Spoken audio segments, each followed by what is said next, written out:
언제나 필승! 네, 반갑습니다. 필승입니다. 자, 이번에는 AI, 특히나 AI 반도체와 관련해서 좀 분석을 해드리고자 합니다. 일단 AI 반도체가 최근에 굉장히 핫해요. 대장주는 누가 뭐래도 엔비디아가 차지하고 있습니다. 그리고 그를 뒤이어서 후공정 기업들의 주가, 후공정 기업들에 대한 관심도가 꽤나 증가하고 있는데, 사실 그도 그럴 것이 5나노, 3나노, 2나노 이렇게 가면 갈수록 기술적으로 굉장한 리스크 혹은 굉장히 진입 장벽이 높아질 수밖에 없는 것이고, 이런 것들을 할 수 있는 기업들이 워낙에 없다 보니까 결국에는 후공정을 통해서 전공정에 대한 한계를 극복해 보겠다, 이런 형태가 나타나고 있는 겁니다.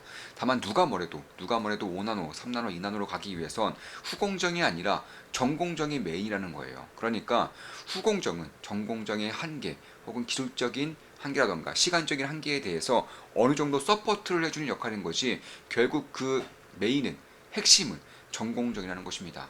그 전공정 중에서도 가장 핵심은 바로 EUV죠. 사실상 원래 같으면 7나노부터는 EUV가 필수적으로 들어갈 수밖에 없다, 이런 것들이 지금까지 메커니즘이었었는데, 최근에 후공정에 대한 기술적인 개발과 특히 TSMC의 그런 코어스를 통해서 사실 5나노까지, 그러니까 7나노까지는 이제 EUV가 없다 치더라도 아무리 그래도 5나노부터는 역시나 EUV 공정이 필수적으로 들어갈 수밖에 없습니다. 그럼 왜 우리가 5나노, 3나노, 2나노 이런 식으로 나노 단위로 쪼개면서 반도체에 대한 기술력을 확보를 해야 되느냐? 첫 번째로 AI예요. AI 반도체 같은 경우는, AI 기술 같은 경우는 사실 특화된 반도체가 필요한 것이고, 이게 3나노에서 2나노 정도, 3나노에서 2나노의 그런 반도체를 요구한다는 겁니다. 누가 요구하느냐? 엔비디아, 그리고 애플. 이런 반도체 설계 쪽에서는 가장 탑급의 기술력을 가지고 있는 기업들이 3나노, 2나노 이런 식으로 가장 이제 선단 공정을 원하고 있기 때문에 결국에는 EUV가 필요할 수밖에 없다라는 거예요. D램 쪽도 마찬가지입니다. 사실 D램 같은 경우도 이번에 D램에서 가장 크게 이슈가 되고 있는 것이 HBM3도 있지만, 그 외에도 이제 DDR 후에서 DDR5로 넘어가는 그런 메커니즘도 굉장한 이슈가 되고 있습니다. 올해부터는 본격적으로 DDR5가 채택이 될 것이고요. 내년부터는 DDR4를 넘어선 그런 확장성을 보여줄 것이라고 거의 확신이 되고 있기 때문에, 그런 것들을 봤을 때 DDR5 같은 경우도 결국에는 그 전까지는 EUV를 사용하지 않아도 됐었는데, DDR5부터는 필수적으로 EUV를 사용해야 된다. 이런 것들을 봤을 때 결국 그렇다면 EUV에 대한 그런 확장성이라던가 EUV에 대한 수요가 앞으로도 꾸준히 증가할 수밖에 없는 과정 속에서, 오히려 더 빠르고 크게 증가할 수밖에 없는 지금 같은 상황에서 과연 어떤 기업이 핵심적인 역할을 할 수 있겠느냐, 이런 것들을 좀 봐야 되는 거예요. 그런데 FST 같은 경우는 지난 한 10년 정도 꾸준히 EUV 분야에 대해서는 개발을 해오고 있고요. 올해 7월 달에 굉장히 의미가 있는 그런 기사가 하나 떴습니다. EUV 펠리클 탈부착 검사 장비를 첫 번째로 처음으로 공급했다는 것인데, 그래서 이 당시 주가가 이날 7월 17일 날 발표가 됐고, 바로 그 다음 날 주가가 급등했었는데, 다시금 어섰죠? 이 이슈가 공개되기 전으로 주가가 다시금 하락을 했습니다. 지금 여기서 이렇게 뻥 뛰었다가 다시금 공개되기 전까지 주가가 하락을 했어요. 그렇다면 EUV 펠리클에 대한, 마스크 장비에 대한 첫 공급이 이루어지느냐 혹은 이루어지지 않느냐에 따라서도 주가는 상당히 갈릴 수밖에 없어요. 특히나 이 FS 같은 그런 장비를 이제 개발하고 있는, 특히나 이 개발하는 것에서 굉장히 좀 큰 지분을 태우고 있는 그런 기업들의 경우에는 바이오 제약업도 마찬가지겠죠. 임상에 성공했느냐 성공하지 않느냐에 따라서 주가가 큰 폭으로 차이날 수밖에 없는 것처럼 말입니다. 그런데 그럼에도 불구하고 첫 공급이 시작되었음에도 불구하고 다시금 주가는 내려앉았어요. 우리는 이런 걸 두고 뭐라고 할까요? 투자자들은 이런 걸 두고 바로 기회라고 합니다. 기회. 저는 지금의 주가 흐름, 지금의 FST 같은 경우는 좋은 기회를 만들어주고 있다라고 보고 있는 겁니다. 특히 이제 글로벌적으로도 EUV의 광원 같은 경우는 몇 개의 기업이 못해요. 근데 이 FS 같은 경우는 EUV의 광원까지 보유를 하고 있기 때문에, 사실 그 EUV 플랫폼 자체를 만들고 있다, 플랫폼 자체를 가지고 있다라고 해도 과언이 아닐 정도입니다.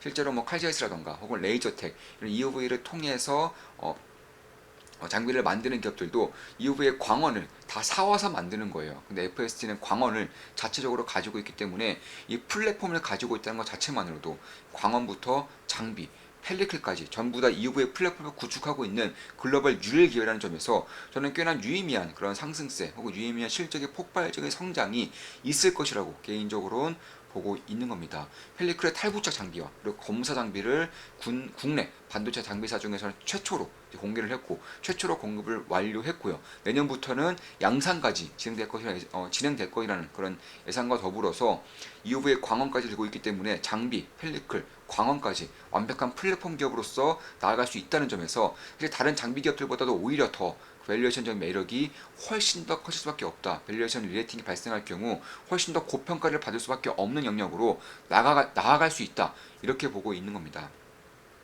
따라서 그런 것들을 봤을 때 결국 내년부터 혹은 AI 반도체가 양산이 시작되면서 혹은 애플의 그런 반도체 칩 설계, 테슬라의 반도체 칩 설계가 점진적으로 더욱더 이제 고효율화 혹은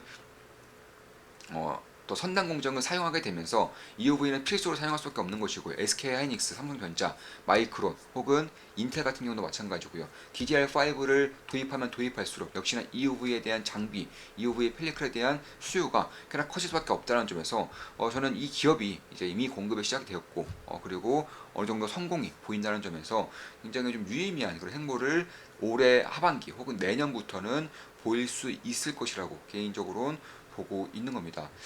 따라서 반도체에 대한 그런 성장세가 좀 막힌 상태에서 FS 같은 경우도 꽤나 좀 긴 기간 동안 대략 3년 정도, 3년 동안 주가가 큰 박스권에서 머물고 있지만 내년부터는 이런 쪽에 대한 실적을 본격적으로 지키면서 저는 지금의 주가의 꽤나 큰 폭의 하락폭이 24%라는 하락폭이 굉장히 좋은 기회로 좀 다가오고 있는 것은 맞지 않나 개인적으로는 그렇게 보고 있습니다.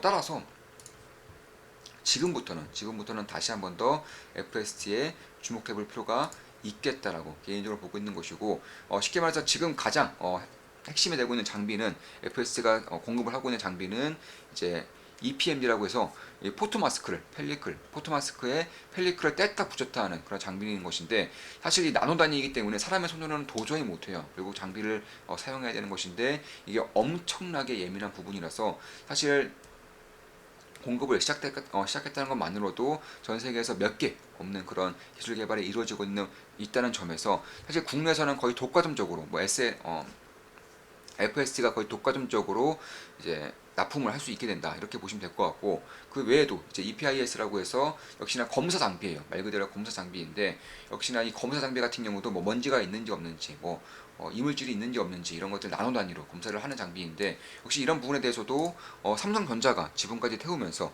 EUV 광원 같은 경우도 삼성전자와 공동 개발한 게 벌써 5년 정도 됐어요. 그리고 이게 성공적으로 나아가고 있는 것이고 결국 내년부터 양산이 될 거라는 양산이 될 거라는 게 컨센서스가 만약에 현실화된다면 지금의 밸류에이션에 머물 수 있겠느냐 이렇게 보고 있는 겁니다. 지금 보시면 시가총액이 대략 4,500억이에요. 근데 EUV 장비를 만드는 기업들의 기본적인 시가총액이 10조입니다. 10조. 그러니까 FS는 4,500억인데 EUV 장비를 만들고 양산하고 있는 기업이 관련된 장비를 양산하고 있는 기업들의 기본적인 시가총액이 10조 원이라는 거예요.